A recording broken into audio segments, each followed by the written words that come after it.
Até que ponto um assunto mal resolvido e inacabado faria com que alguém que já desencarnou voltasse para tentar resolver? Você acredita nisso? Acompanha comigo. Bem-vindos ao canal Sobrenatural. Eu sou May Horta e obrigada pela sua presença. Não se esqueça de já deixar um like no início do vídeo e tá vendo esse botão vermelho aqui embaixo escrito inscrever-se? Clica nele para você fazer parte aqui da família Sobrenatural. Confira também os links das playlists que eu deixei para você na descrição. É facinho, é só você rolar para baixo aqui, você vai encontrar todas as playlists que eu separei para você maratonar. Além, é claro, de outras informações do canal. Muito bem, vamos então para o relato de hoje? Esse relato do tipo livre eu recebi por e-mail, a pessoa pede para não ser identificada, então ela criou um pseudônimo, um outro nome, e, claro, ela já fez todas as alterações para que eu pudesse ler o relato com tranquilidade. Vamos lá? Ele voltou para fazer uma revelação. Oi, May, tudo bem? Tudo bem. Tudo começa quando eu compro uma casa. Eu não, os meus pais. Eu me chamo Mariângela. Eu tinha como vizinho um dos médicos mais importantes de um time de futebol. Me tornei amiga do filho deles. Eu vou chamá-lo aqui de Agenor. Eu não conhecia a família do Agenor, apenas o Agenor. Mas moravam com ele os pais e 4 irmãos. A família toda era de médicos, mas eu tinha amizade mesmo só com ele. Nunca havia conversado com ninguém, apenas com o G. Tínhamos muita coisa em comum por sermos da área médica. Fazíamos medicina na mesma faculdade e em breve começaríamos também a residência médica. E nós éramos bem amigos. Eu o chamava de G e ele me chamava de Marie. Ai, eu ainda estou bem em dúvida sobre o que fazer depois de formar, G. Você não, seu pai é médico, eu garanto, eu tenho certeza. Você já vai ter até onde trabalhar. Com certeza ele vai levar você para trabalhar lá no time de futebol com ele, né? Pô, Marie, não é o que eu queria, né? Mas é o que tá tendo, pô. Eu até queria mesmo era sair fora, eu queria trabalhar no exterior, integrar uma equipe aí de médicos sem fronteiras. Mas meu pai não vai deixar, cara. Pô, eu conheço meu pai não vai deixar. Eu sabia que um dos irmãos dele sonhava em ser jogador de futebol. E eu era apaixonada nesse irmão dele. E o G sabia. Ele sabia e me cutucava. E aí, cunhada, o maninho tá na área hoje. E ele ria muito, zombava muito da minha cara. Até que um dia este irmão dele conseguiu entrar para um famoso time de futebol. Foi aí que o G me apresentou oficialmente para o seu irmão, o Cláudio. Cláudio era um rapaz muito bonito, ele era lindo, um pão, como dizíamos na minha época. Fomos buscá-lo no clube ao final do seu primeiro treino oficial. Quando eu vi aquele rapagão vindo na nossa direção, nossa, quase desmaiei. E foi uma coisa muito interessante, pois eu, a partir de então, eu tinha amizade apenas com o G. E o Cláudio era só de vez em quando a gente encontrava com ele, quando íamos buscá-lo no clube ou encontrava em algum lugar comum. Já com a família deles, eu nunca havia falado. O Cláudio, quando passava em frente ao meu portão, ele se empinava todo, pois ele sabia que eu estava olhando ele passar. Vez ou outra, rolava um oizinho sem graça, despretensioso, tipo assim, sabe? E emendava uma conversa muito rápida. Eu acho que ele havia sacado que eu era... Como é que é? Acho que ele havia sacado que ele era a minha paixão platônica. Ou então, você foi entregue, né? O irmão dele pode ter dedurado você. Oi? Oi? O dia tá lindo hoje, né? Bom pra sair, pra passear.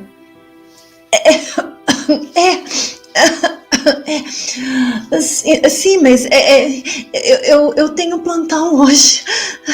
Infelizmente, não dá. E eu corria pra dentro, saía sem saber o que falar. No fundo, o que existia entre a gente, May, era uma amizade visual. Eu olhava, ele me olhava, e assim foi durante um bom tempo. Eu acho que por uns 3 anos. E foi bom. Nos dias de hoje, realmente raridade isso, hein? Até que um dia Cláudio perde a vida por overdose. Bom, assim a família nos contou. Ele estava num sítio, num final de semana, com os amigos, churrasco, bebedeira, drogas, e no dia seguinte o Cláudio não acordou.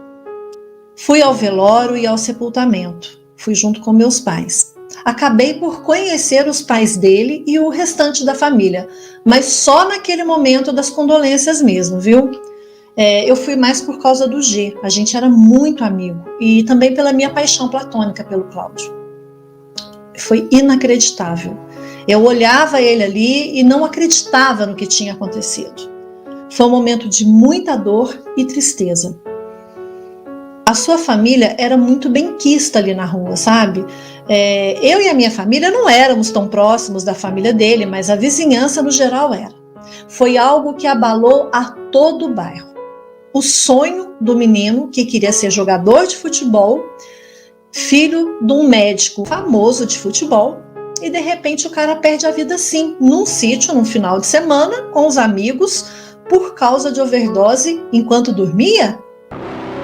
Bom, até onde sabíamos, ele bebia socialmente e não usava nada.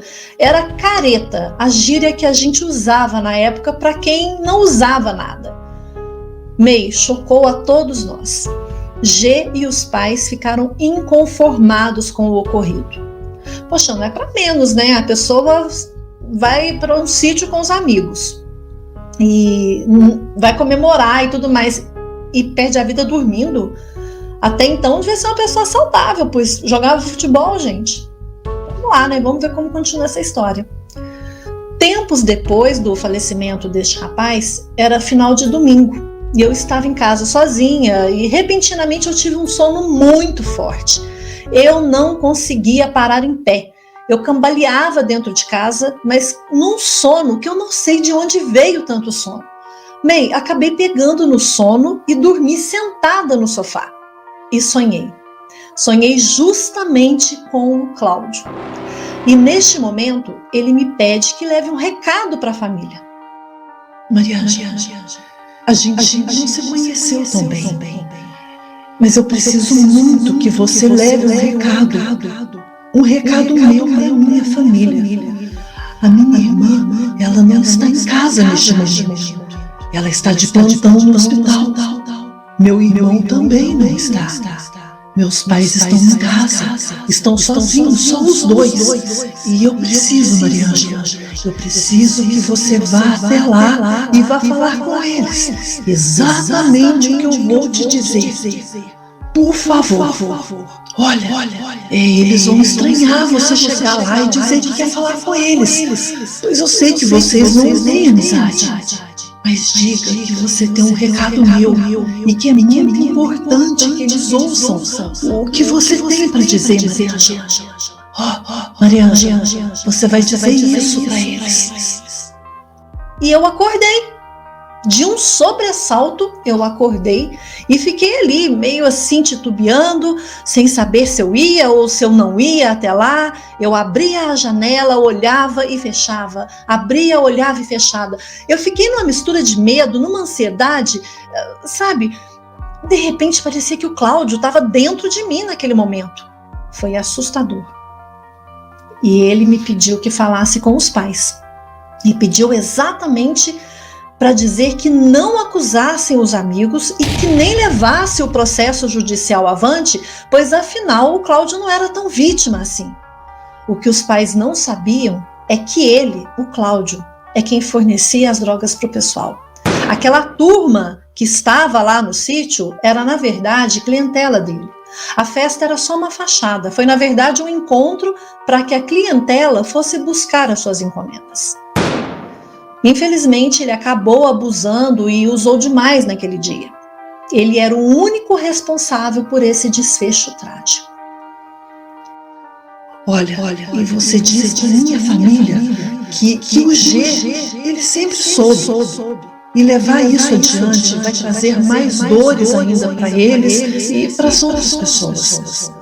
Mariângela, se eles não acreditarem em você, você vai dizer que no Natal de 1976, eu que comi todas as ameixas do manjar que a vovó Cruz havia feito. Meus pais vão se lembrar desse episódio. E não tinha como você saber disso, né, Mariângela? E ele me contou também, May, mais uma coisa que só eles podiam saber. O Cláudio e os seus pais. Ele contou que quando era pequeno, ele colocou escondido um absorvente da sua mãe. Gente, que menino! Sim, ele colocou sob a sua cueca e ia para a escola assim. Foi descoberto porque o absorvente era grande demais para um pequeno de 4 anos. Criança sendo criança, né? Mas vamos continuar aqui. Porque o absorvente era grande demais para um pequeno de 4 anos. E a mãe estranhou o volume sob a roupa. E lá fui eu. Já estava começando a anoitecer e eu sei que não ia ser fácil convencer os pais a me deixar entrar para conversar com eles em particular. E quando eu disse que tinha uma mensagem do Cláudio, aí que eles ficaram mais desconfiados ainda. Conversaram comigo ali mesmo no portão. Foram bem secos e incrédulos. Sabe aquele ar de poucos amigos? Pois é. Quando eu contei para eles o meu sonho e transmiti a mensagem do Cláudio, os dois ficaram totalmente sem cor e sem reação. Gaguejando, a mãe dele me perguntou: como você sabe dessas coisas? Como? Como você pode saber? Você tá de brincadeira, menina? Quem te contou essas coisas? Não tinha como você saber. Quem te falou? Imediatamente eu respondi: olha, foi o seu filho que me contou no sonho. Como eu disse, eu estava em casa e sonhei com o Cláudio, que chegou e me pediu para falar essas coisas para vocês. Eu não tenho interesse nenhum em deixar vocês assustados, em mentirem, em abusar, nada disso. Eu só trouxe um recado do filho de vocês. Os dois me chamaram para entrar e pediram que eu guardasse o segredo disso tudo que a gente havia conversado. Afinal, eles não queriam que o Cláudio fosse lembrado como um traficante. E perguntaram quanto eu queria para guardar este segredo. Eu imediatamente disse que não precisava me pagar nada. Afinal, eu era amiga do G e trabalhava com o filho deles no hospital. A mãe ficou impressionada e queria saber como eu conseguia fazer aquilo de ter contato com pessoas que já desencarnaram. Menina, desde quando você sabe fazer isso? Desde quando você faz essas coisas de conversar com quem já se foi, de falar com quem já não está mais aqui? Desde quando? Como que você faz? Olha, sempre foi assim, eu não me lembro. Eu não sei como começou, mas esse contato com pessoas tão próximas assim foi a primeira vez. Eu não me lembro de ter conversado com alguém que fosse conhecido meu, ou que fosse tão próximo. Não, foi a primeira, eu não sei dizer, não sei. Bom, eles me abraçaram, ficaram muito emocionados, agradeceram e disseram que rezariam todos os dias para o Cláudio e que não iriam levar adiante o processo judicial e ia deixar para lá o caso. Disseram também que iam rezar muito para a alma do filho para que ele encontrasse o descanso pelo que fez em vida. Os pais dele, enquanto vivos, tinham um carinho imenso por mim. Eles me tratavam como filha. Nós éramos vizinhos e a relação ali ficou muito melhor, claro. Meses depois deste ocorrido, eu sonhei novamente com o Cláudio. Mas ele já estava diferente no sonho. Ele estava mais jovem ainda e com um semblante iluminado e sereno. Ele me pediu para dar um recado para o irmão dessa vez. Liguei para o G e contei que o irmão dele pediu para que ele ficasse com o seu violão. Aí, G, eu sonhei com seu irmão. Ele mandou dizer para você que o violão agora é seu. Ele sabe que você sempre quis esse violão, que você sempre teve uma paixão por ele. Então agora é seu violão, amigo. Algum tempo depois, eu vi os pais do Cláudio saindo de casa para uma caminhada ali no condomínio e gritei. Senti uma presença forte do Cláudio e, sem conseguir controlar, eu gritei: pai, mãe! Já não era mais eu, e sim ele, o Cláudio. Eles se assustaram com o meu chamado e se aproximaram e eu disse, bom, não eu, né? Eu acho que naquele momento quem estava falando era o Cláudio. Eu quero que vocês me perdoem pelo que eu fiz. Por tudo que eu fiz vocês passarem, eu sempre... eu quero que vocês saibam que eu sempre estarei perto de vocês. E que me perdoem, eu amo muito vocês. E eu não queria ter feito o que fiz. E eles responderam que já haviam perdoado e que sempre sentiram ele por perto e que o amava muito. May, os pais dele faleceram poucos anos depois. O pai de um infarte e a mãe de uma doença. Mas eu posso te assegurar uma coisa, que depois que eles receberam as mensagens do filho, e depois desse último encontro em que eu estava supostamente incorporada do Cláudio, eu posso assegurar que a tristeza e a dor deles se dissipou, e eles viveram menos infelizes. E eles sempre me chamaram de filha. Obrigada por ler meu relato, Mariângela. Mariângela, que relato emocionante, olha... Sem palavras. Eu acredito muito nesse contato que existe do mundo de cá com o mundo de lá. Eu acredito que algumas pessoas têm esse dom de fazer, né, esse contato, de conversar com o lado de lá. Eu falo que o lado de lá é uma linha, igual um telefone, que o telefone toca do lado de lá, mas não toca do lado de cá, então alguma coisa assim. E é muito bacana, eu acho muito lindo e nobre pessoas que têm esse dom, que conseguem ter esse contato. E você me parece ser uma pessoa muito iluminada, porque você não os iludiu, você disse que sonhou e foi assim que aconteceu.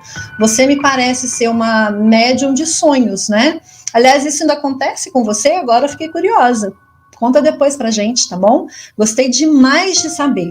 E eu espero que vocês também que estão aí acompanhando, comente o que vocês acharam, já tiveram alguma experiência parecida de conversar com alguém que já se foi? Como foi o caso aqui da Mariângela e do Cláudio? Conta pra mim, deixa depois nos comentários, tá bom? Muito que bem, a gente se vê então no próximo relato Tipo Livre. É nessa que eu vou, tchau!